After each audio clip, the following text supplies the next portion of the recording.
Thank you, Mr. President. This is my first time speaking here at the General Assembly after the October 7 massacre.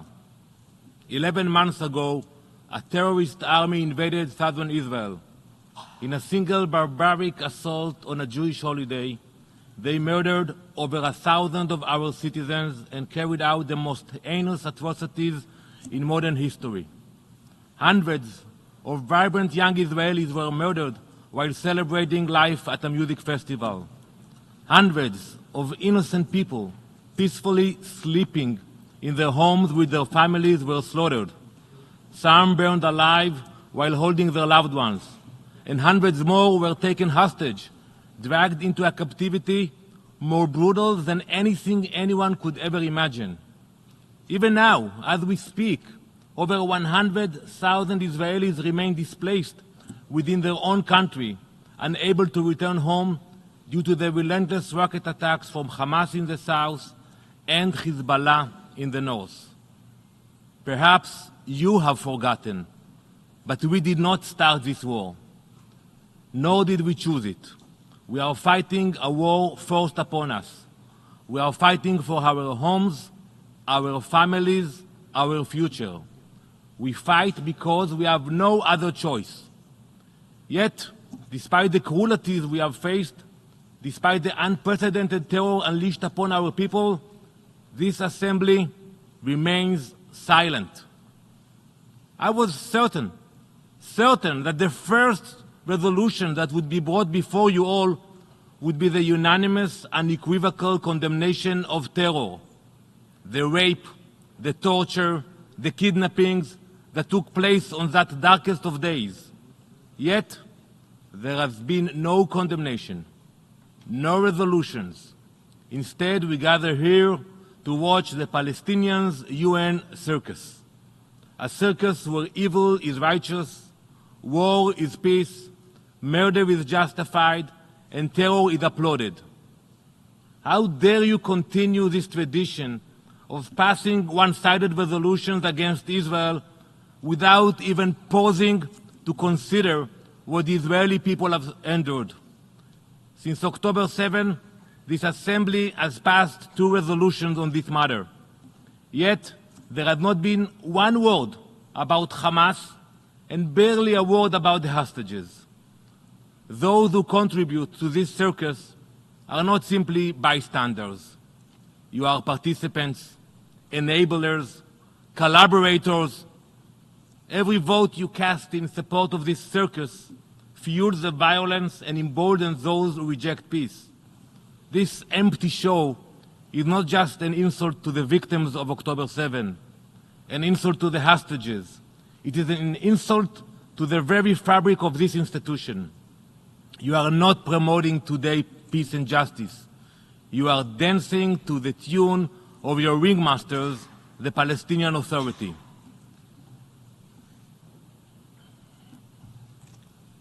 Look at this picture. Look at it closely. Study it. That blood on the floor belongs to 6 beautiful human beings.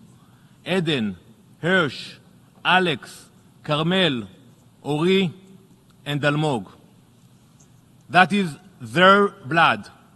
6 innocent Israelis executed in cold blood after months of suffering in this tiny, dirty tunnel where they couldn't even stand, hidden under a child's bedroom. Imagine that being your child, your spouse, your friend. Imagine them for a moment suffocating, starving, bleeding in a dark hole for months. If it were your child, your loved one, would you sit in silence? Would you pretend this was just another story? Or would you scream for justice?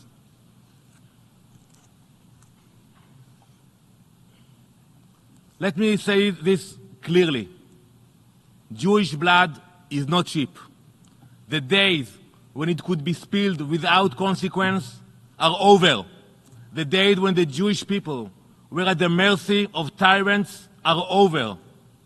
Never again will we stand by while our people are massacred. Never again will we depend on your mercy or your judgment to protect us. Thank God that today we can defend ourselves. Today we have the strength to protect our state. Today we have the resolve to secure our future. So instead of condemning Hamas's brutal murder of over 1,200 Israelis, innocent men, women, and children, the Assembly sits silently. In place of this most basic common sense action, this circus focuses on distractions. The process that all other countries usually follow has been abandoned. Where are the negotiations, the deliberations? You have allowed the Palestinians to become the ringmasters, and those who vote for this resolution are playing their part. This resolution distorts the flawed advisory opinion of the ICJ. It ignores the truth, twists the facts, and replaces reality with fiction. It ignores completely. I didn't hear Mr. Mansour mentioning Hamas for the last 30 minutes he spoke here. It ignores the Hamas terror attack of October 7, ignores Israel's legitimate security concerns, and seeks to remove Israel's ability to protect itself. From the beginning, we all know that this process was politicized. This was not a quest for legal clarity, but a predetermined attempt to delegitimize Israel on the world stage. Let's call this for what it is. This resolution is diplomatic terrorism, using the tools of diplomacy not to build bridges, but to destroy them. And what other member state is treated that way?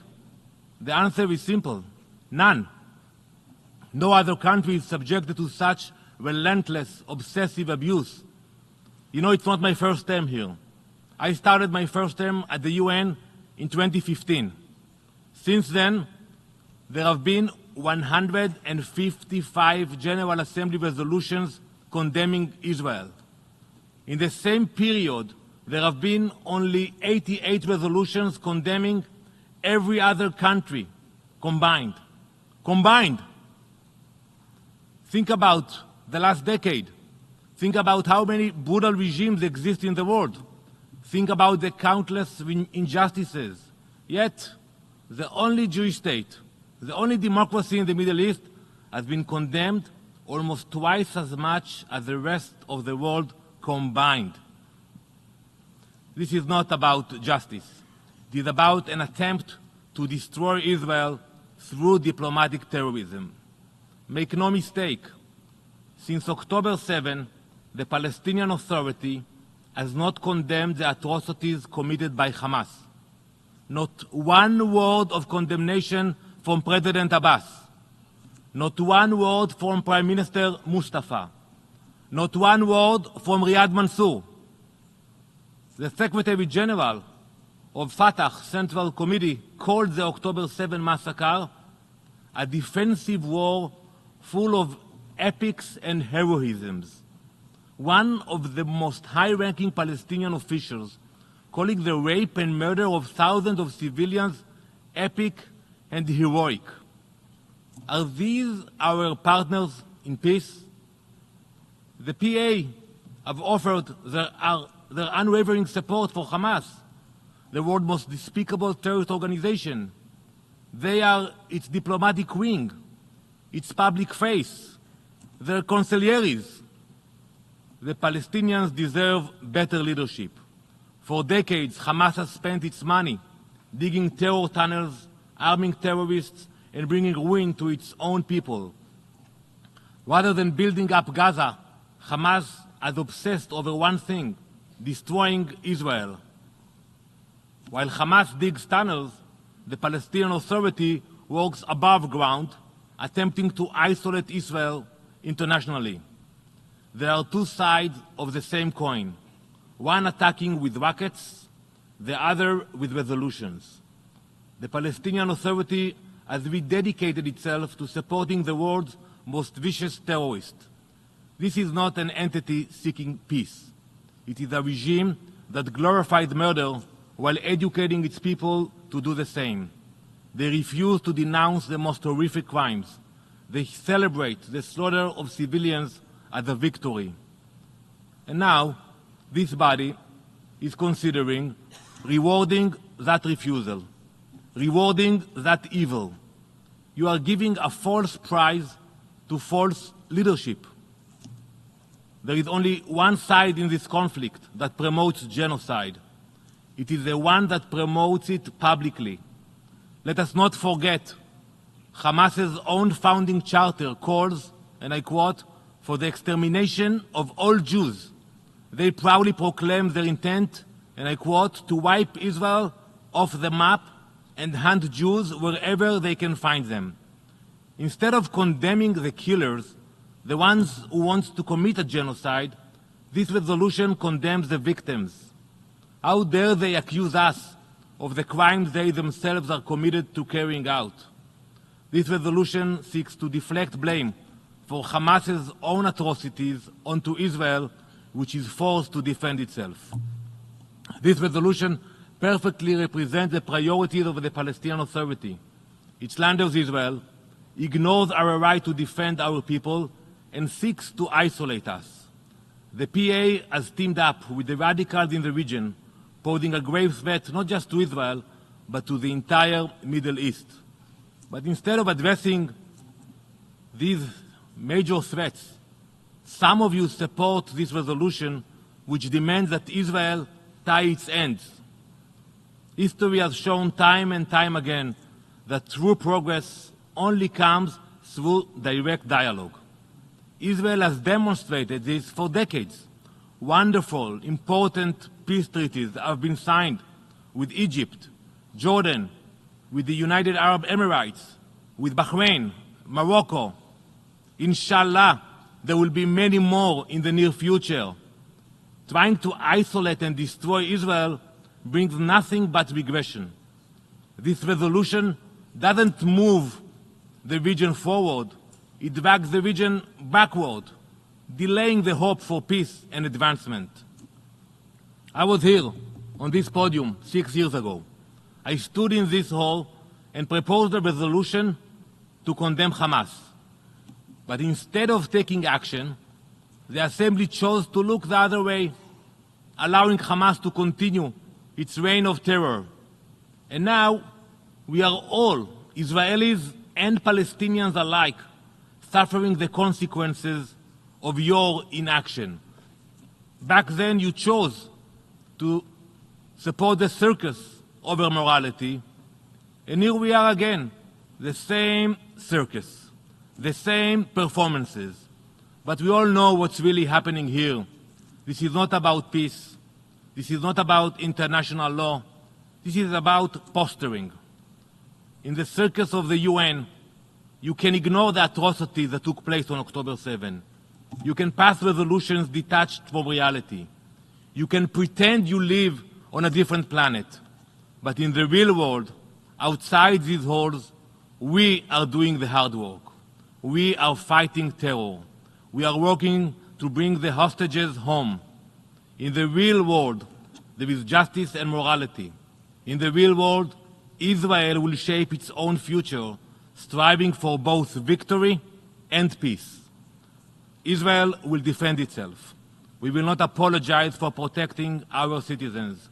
We will not stop until Hamas is dismantled, until every one of our hostages is returned, and until the terror that threatens our people is eliminated. Today, this assembly faces a choice. You can choose to stand on the side of justice, on the side of peace, on the side of those who seek real solutions to the region's challenges, or you can indulge this circus, this charade, this political theater. Israel is ready to work with the international community. We are ready to work with those committed to real peace, real security, real progress. Israel will not work with those who refuse to renounce violence and acknowledge Israel's right to exist. Whoever supports this resolution today should be ashamed of themselves. On the day when your civilians, your families, your loved ones are murdered, raped, and kidnapped, do not come to this assembly seeking justice. All you will find is silence.